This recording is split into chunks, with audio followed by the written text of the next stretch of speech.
Hello, this is Mrs. Pinkerton, and this is 2.3 Structure of Ionic Solids.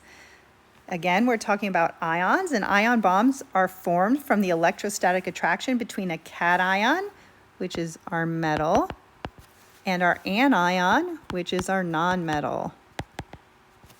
Ionic solids are made of a crystal lattice of alternating cations and anions. They're highly organized.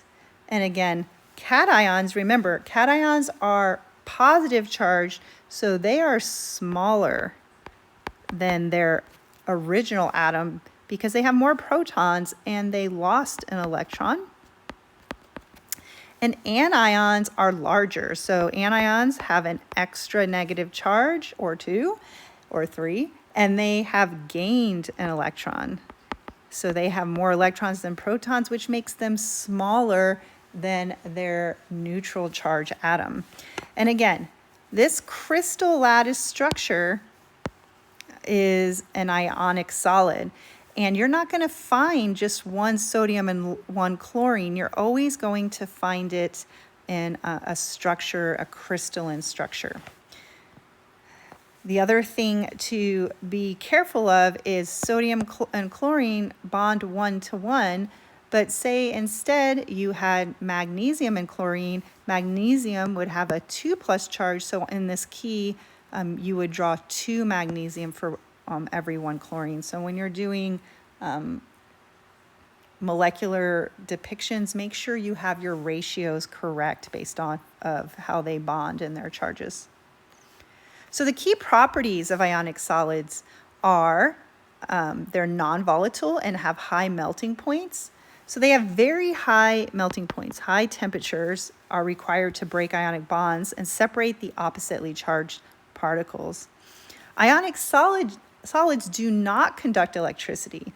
As a solid, the charged ions in an ionic solid are fixed in place. So these electrons are not free to move freely.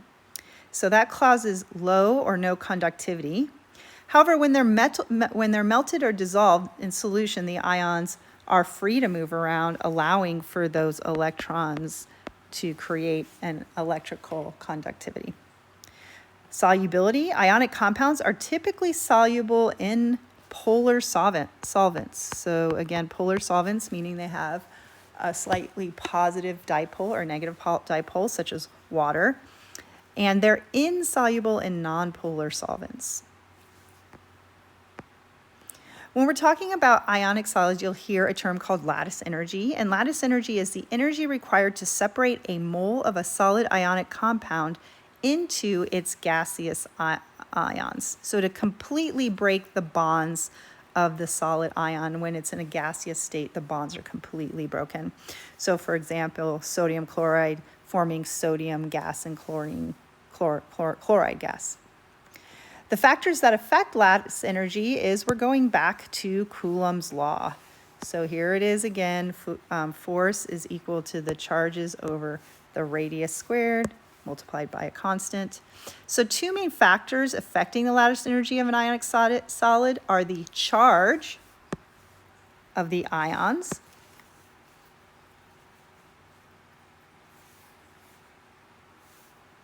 charge and the radius. So this goes back to Coulomb's law. As the ion charge increases, the lattice energy increases. And as the ion size increases, the lattice energy will decrease. So remember, if radius increases, our force will decrease. Okay? And this lattice energy is related to that force that is holding our atoms together, our electrostatic force. So the higher the ion charge, the stronger the bonds, and the larger the atom, the weaker the bonds. And again, you would do this with describing it through Coulomb's law, which is our example. Why does KBr, potassium bromide, have a higher lattice energy than potassium iodide? Use Coulomb's law to justify your response.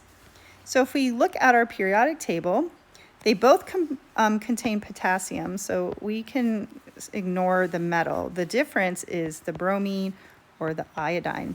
And remember, back to your periodic trends, we have bromine here and iodine here. And iodine, as we go down energy levels, or up energy levels, I should say, down the periodic table, up energy levels, iodine is larger than bromine. So bromine has a smaller radius than iodine. So we can use that. We can say that bromine has a smaller radius than iodine according to Coulomb's law.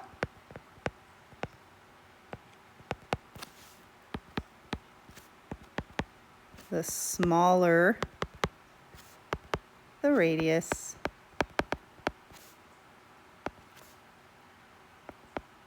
the larger the energy,